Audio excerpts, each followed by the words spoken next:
How you can create three-dimensional designs like this very quickly using brushes in Affinity Photo. Really easy to do.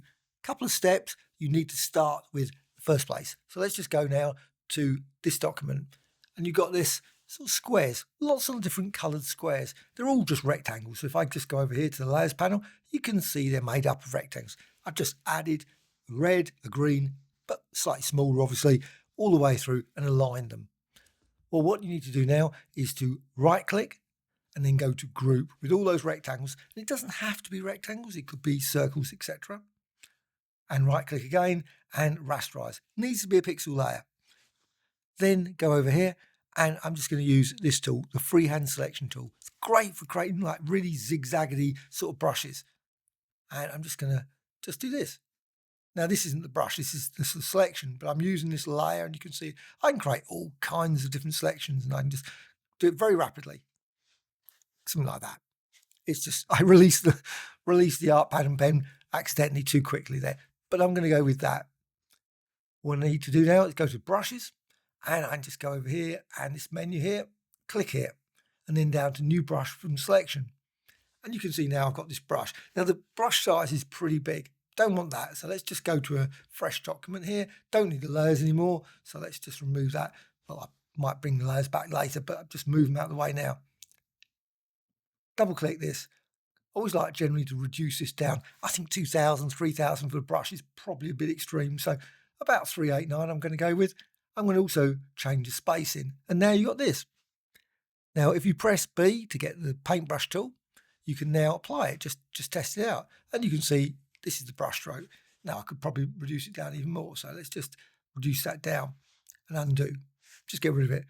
Spacing I've set down to the lowest, not setting rotation, dynamics, size jitter. Now I'm using art pad and pen. If you're not, of course, if you're using a mouse, you can also, of course, go with maybe random to get some variation, but it just will not look as nice as obviously using an art pad and pen. Right, with this, you can also modify hue jitter. Well, this creates some really weird and wonderful colours like this, very intense, which I think is pretty good as well, but that's not what I want. What I want to do is go here to random and go with cyclic. And now you get this lovely flow of colours. You see it going from green to blue, etc. It's a pity that it's not some anti-cyclic, etc. Loads of variations of that. But you can do much the same using this. You can vary it a bit. But still, I would love to see a few more additional features. Maybe a repeat feature would be really amazing in there as well. But still, got this, and I'm going to go with that one. You can, of course, create all kinds of different designs. And now apply again. And now you can see the brush there. Undo. I'm going to go with that. So close. Now, I find sometimes you have to just click the panel here and then click close. Otherwise, the brush is still dominant there. You've got your image brush now. And you can then, of course, you notice here, the size over here is ridiculous, but it's not actually that size, but I'm just going to reduce it down. Don't know why it does that. 200, oh no, it was 269. I was seeing it as about 2000. Bad eyesight. Right. Now you can see as you apply it, you get that sort of design. Well, what you can do, I'm just going to go like this, just apply it crossways like that. Well, now I can also apply some styles or layer effects to it. So I'm just going to go to window and layers. So I clearly did need the layers again because I can go down the bottom. Now, this is one annoying feature with the brush. If you've got the brush active, what happens? It's very hard to click any buttons on this. So I would suggest this point, press V. So you get the move tool. So it's selected and you can actually access it. And now click effects down here. And what I want to do is go with 3D. So 3D, I'm just going to go for radius. I'm pushing that up. So just push it up to about 40 or something like that. Depending on the size of the document, of course, and it will give a sort of like depth to this. And you can also modify the profile as well. You can go with soften and so on to tweak it. And also just change direction. You can vary this to create a variety of different options there. Maybe add additional colors, etc. Well, also I'm just going to add our shadow. So about halfway through and now close. I've got this design and this design I can also now just move it over there.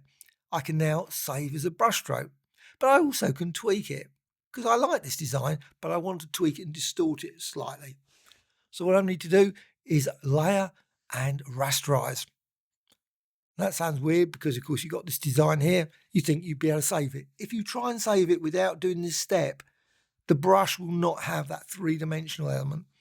So just go here, click there, make certain you deselect that, and then rasterize it.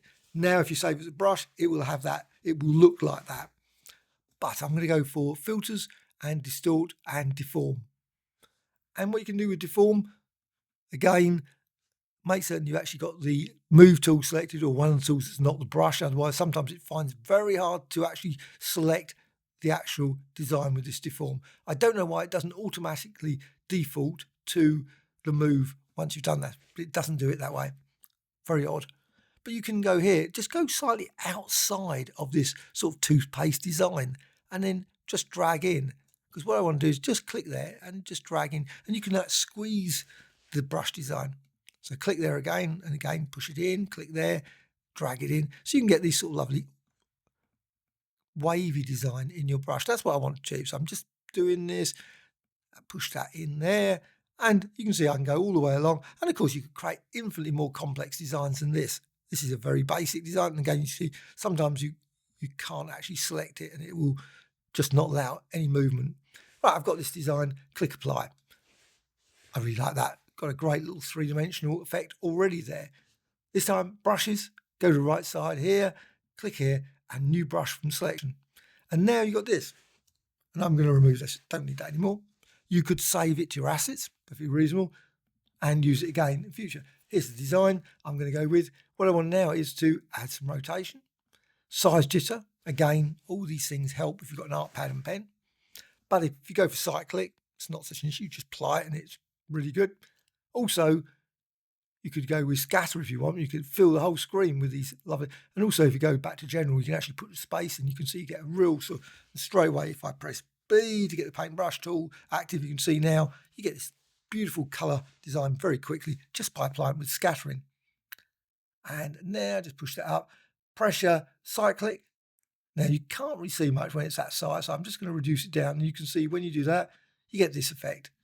And again, dynamic, cyclic, random, cyclic, and again, don't want that scatter now. I want to push that back down. I just wanted to show you, you can fill the screen very quickly using that scatter. I think that's a great option.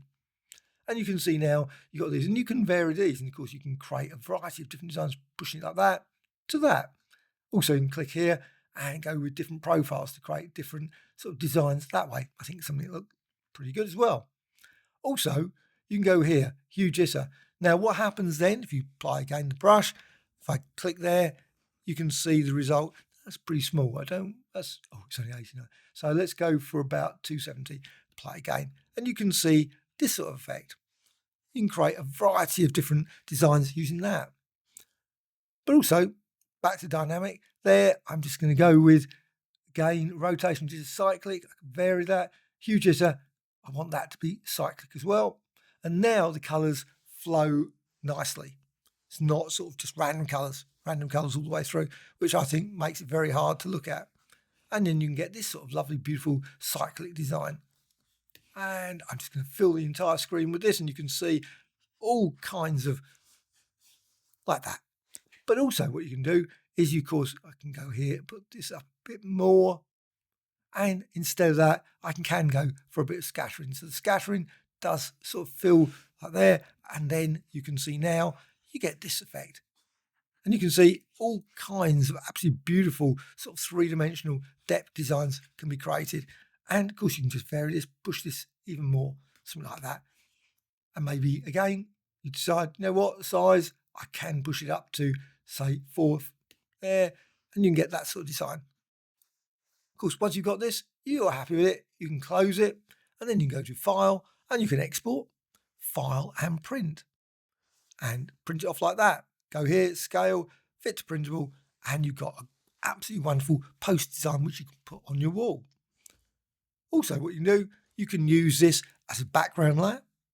You can, of course, add some effects to it. So filters, go to blur, Gaussian blur, maybe you want blur, it's like, or zoom blur, something like that. Let's just go with zoom blur very quickly. And you can see, you can create an interesting effect. You can modify the origin position and so on. So there's literally thousands of things you can do with this. But also what you can do is you can use it as a displacement map. So I've got this design.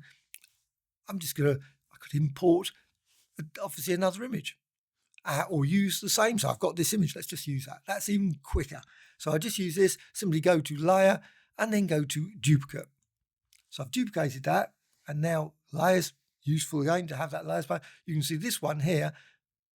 I could also modify this as well if I want. I could go to filters, maybe a slight blur. So it's not so 100% perfect. Let's just reduce that down to say 6.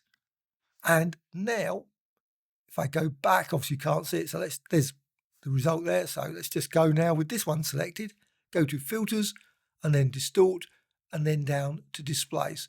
You could do infinite more than this. Obviously there's loads of different things you can do with these designs, but load maps from layers beneath, and you can see now it's just very subtle distortion straight away and strength. And you can see then by modifying the strength, you got this sort of very abstract design very quickly just using this red and green and load map from layers beneath. Click apply, and that is done with that existing layer.